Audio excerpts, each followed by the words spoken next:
Just touched down in at the airport. Mm-hmm. Mm-hmm. Oh my God, guys. I'm always making a clown of myself. Welcome back. Yay!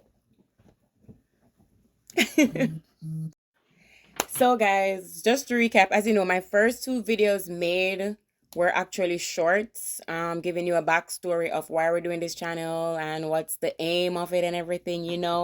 So, welcome to our first. Oh, what was I saying? Welcome to our first post on Jamro. Why did I leave Jamaica to come and live in the US, and what was my process like? Okay, that's a long one. All right, so I will try to make my stories as short but still detailed. So I'm not really leaving out too much things. But these stories can be very long. So firstly, why was I even able to come here? The only way I was even able to come here was because I had a green card. Now, how did I get a green card? I got a green card from being married to a U.S. Citizen. So I'm not going to give you guys any timestamp to anything, but a couple years back, I met a U.S. soldier because as I told you, why am I tongue twisting? Oh, what's going on? No, as you know, as I told you guys, I was in the Jamaican military. I did a course overseas. I met a U.S. soldier over there. We got involved. Long story short, you go black, you don't go back. So yeah, we got married and stuff.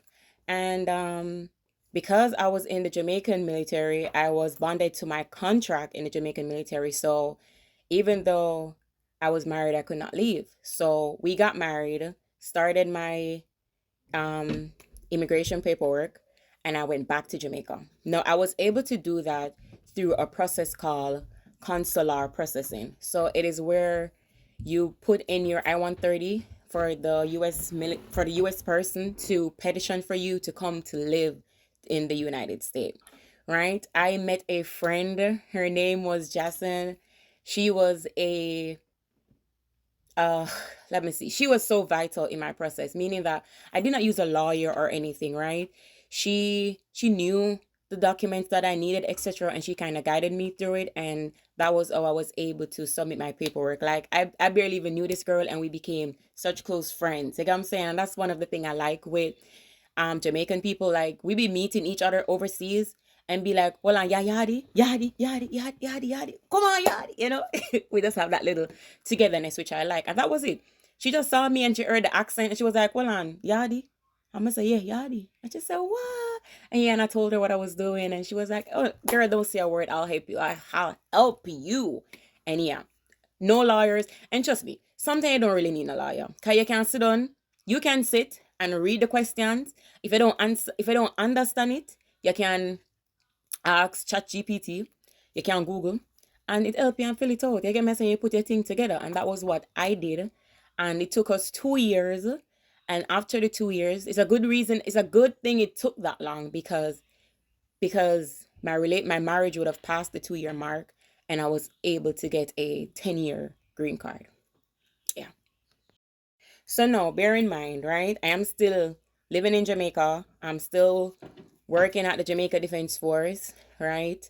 I'm still on my contract and everything, even after getting my green card. Now, if you know that once you get approved a green card, real and truly, you should be living in the United States, right?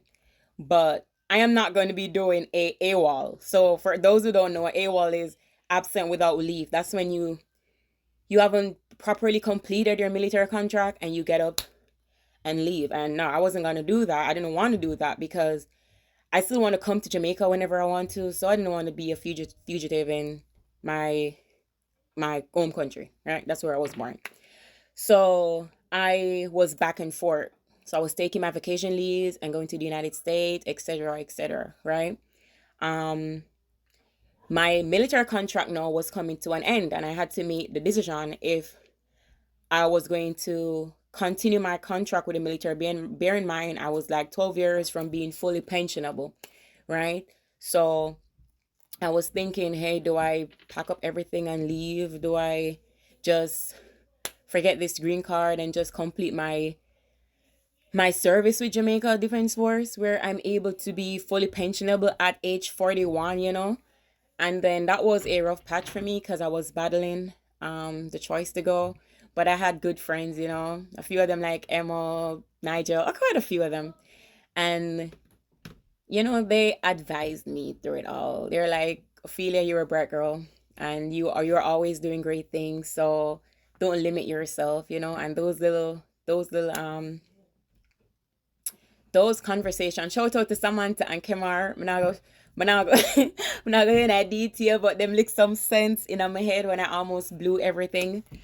Um, but when it came down to my mark, I had to make that choice, and then I decided I am going to pack up my life and leave. So I was going to be leaving my pension. I was going to be leaving whatever benefits that I was going to be getting from the military and try something new after 10 years of service. 10 years of service, and I left without nothing.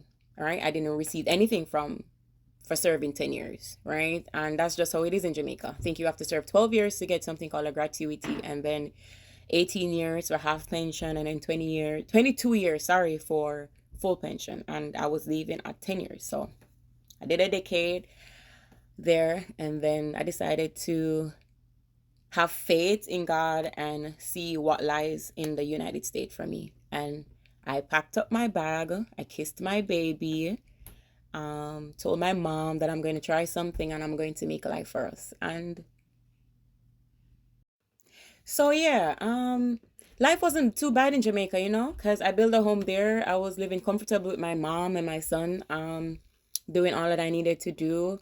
Um, at the time, I wasn't on good path with my husband. We weren't like it wasn't going well, right? So even when I made up my mind to come here, I did not really have a relationship with my husband anymore. It just wasn't working. I don't want to go in detail with that, but it wasn't working for us, and we decided to split terms. So when I decided to came, I had to make up my mind like, hey, you know, you have to go figure it out. You're going to have to figure it out, and you have to go figure it out fast, right? So I decided to hear, well, you know what? The Bible say all you need is a leap of faith. Faith as small as a mustard seed, it moves mountain. And I came with my mustard seed of faith because I decided that, hey, I'm going to try something in this new country. They said it's America, land of opportunities. So I came for my opportunity, right?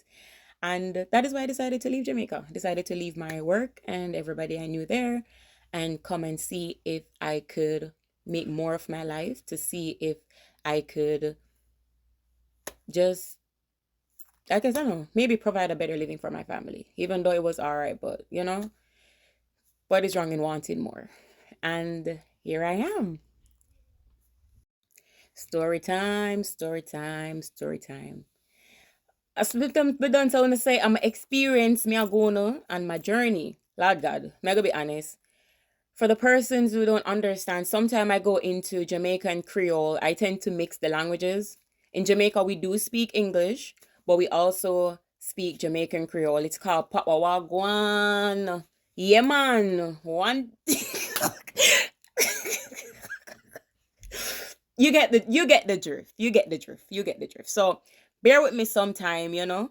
Um, Once I'm relating, I tend to trip back, or I tend to divert back into my native language. Even though my native language are English, it is also Jamaican Creole. Are you Irie? You Irie? All right, my Irie too. Yes, guys. So in a nutshell, I chose to leave Jamaica because I wanted more opportunity. I wanted to see. They said the sky is the limit. I wanted to see if, you know, if I could achieve and attain more for myself. Not saying I did not get the opportunity back in Jamaica. You get what I'm saying? But not because you're born in a country mean you have to spend all your life there. Sometimes you have to venture out into the world and see what life have to offer you. Yeah, straight. So guys, stay tuned to my next post, or my next vlog, or whatever they want to call it. Look, I'm not a content creator. You hear me telling you?